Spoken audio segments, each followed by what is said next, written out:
Welcome back to Views with Hughes, your gender-free news. This is Jerome Hughes. Now, let's go ahead and get right into it. Now, the Gina Carano lawsuit paid for by Elon Musk against Disney and Lucasfilm is becoming more intense with each passing day. Now, Gina Carano is now pushing to have key figures like Pedro Pascal, Kathleen Kennedy, Jon Favreau, and even former Disney CEO Bob Chapek to take the stand and testify in the Gina Carano lawsuit paid for by Elon Musk against Disney and Lucasfilm. Now, the Gina Carano trial against Disney and Lucasfilm is scheduled for sometime next year, and it's shaping up to be a massive, massive, massive showdown. Now, Gina Carano's decision to have Pedro Pascal testify isn't just a random choice, but essential to her claim that Gina Carano was treated unfairly compared to her male co-stars. Now, Gina Carano argues that there's a double standard at play, pointing out to what Gina Carano sees as hypocrisy in how Disney and Lucasfilm handle social media posts. Now, specifically, Gina Carano says that while she was fired for posts, Disney and Lucasfilm did nothing when Pedro Pascal, co-star of Gina Carano on The Mandalorian, made what Gina Carano calls offensive comments on social media. Now, Pedro Pascal compared President Donald Trump to Adolf Hitler and likened the situation itself with illegal immigration in the U.S. to the horrors of Germany's concentration camps during World War II. And it's a lot because, Gina Carano, on the other hand, she was fired from The Mandalorian after she shared a post that Disney said trivialized the Holocaust in this post, where Gina Carano suggested that today's conservatives are being treated like Jews were in Nazi Germany.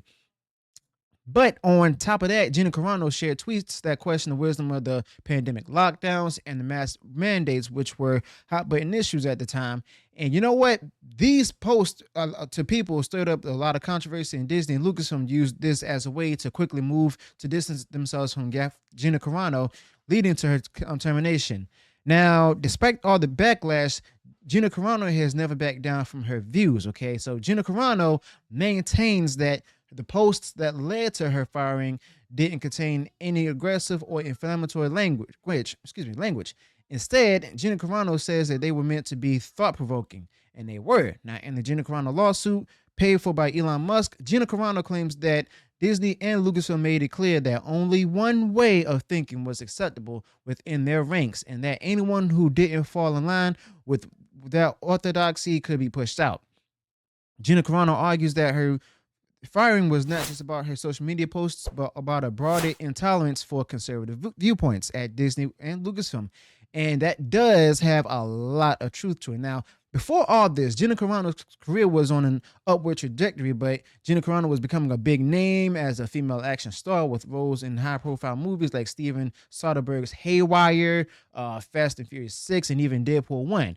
But after her firing from The Mandalorian, it seemed like most of the job offers dried up overnight, almost overnight. Now, with her career in Hollywood on the line, Gina Carano is taking her fight to court. Interestingly, Gina Carano is getting help from Elon Musk, the owner of X, formerly known as Twitter. Now, Elon Musk has promised to cover the legal fees for people who claim they were discriminated against, their post on X. And he's putting his, mouth by support money where his mouth is by supporting Gina Carano in the lawsuit paid for by Elon Musk.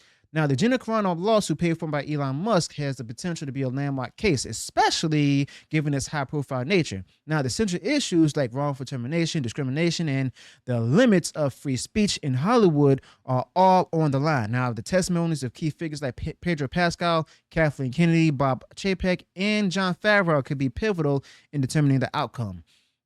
Now, first, Pedro Pascal's testimony could be especially revealing as Gina Carano's co-star on The Mandalorian.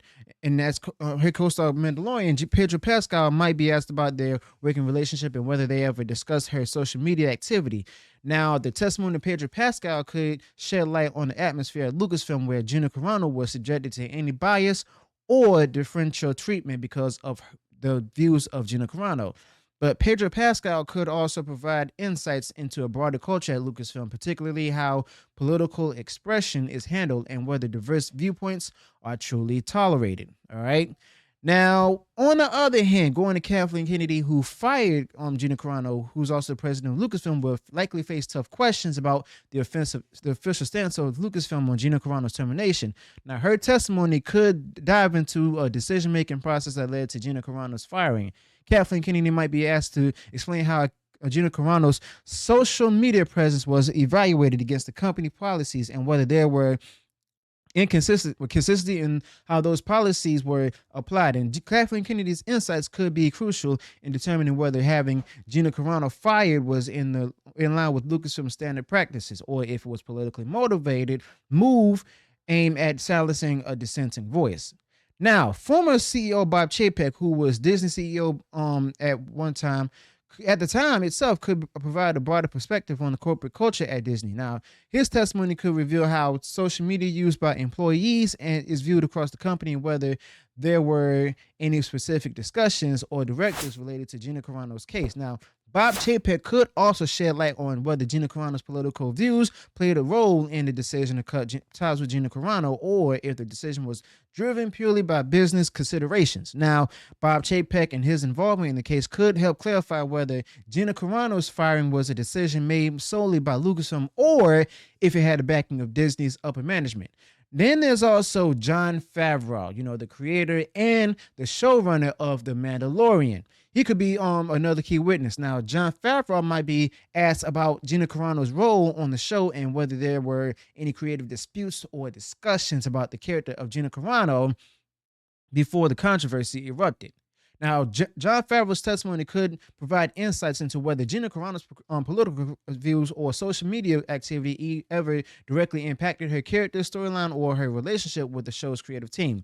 Jon Favreau, in his perspective, could also help determine if Gina Carano's termination or the Gina Carano firing was driven by creative differences, or if it was more about corporate or political considerations.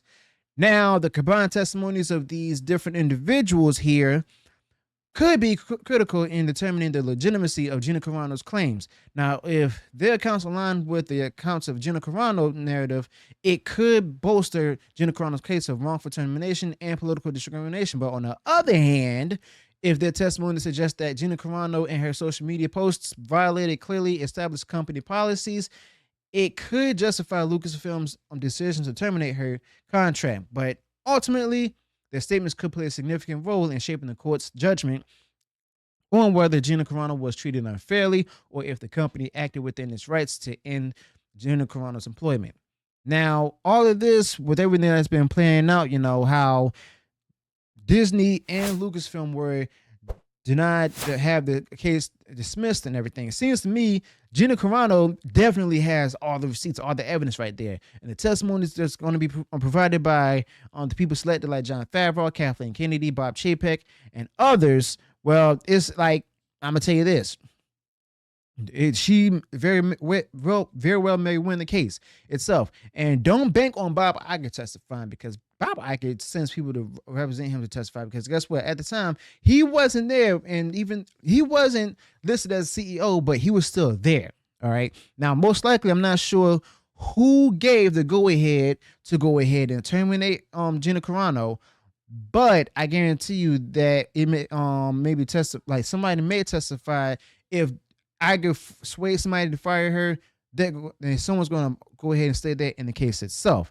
And this whole Gina Carano lawsuit issue involving Gina Carano and others, well, it's going to be at a huge tipping point, and it may actually go ahead and lead to bigger consequences. So let me know your thoughts about this in the comments below. Do you think that Gina Carano will win the Gina Carano lawsuit, or will it be Disney and Lucasfilm that have the upper hand? Give me your thoughts about this in the comments below. Also, be sure to include any additional thoughts you might have on this particular topic.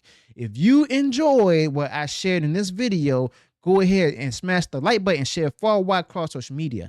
And if you haven't done so already and you enjoyed all the content that I put out there, go ahead, subscribe to the channel, click the bell notifications so that way you'll be notified of future uploads and updates. Till then, peace.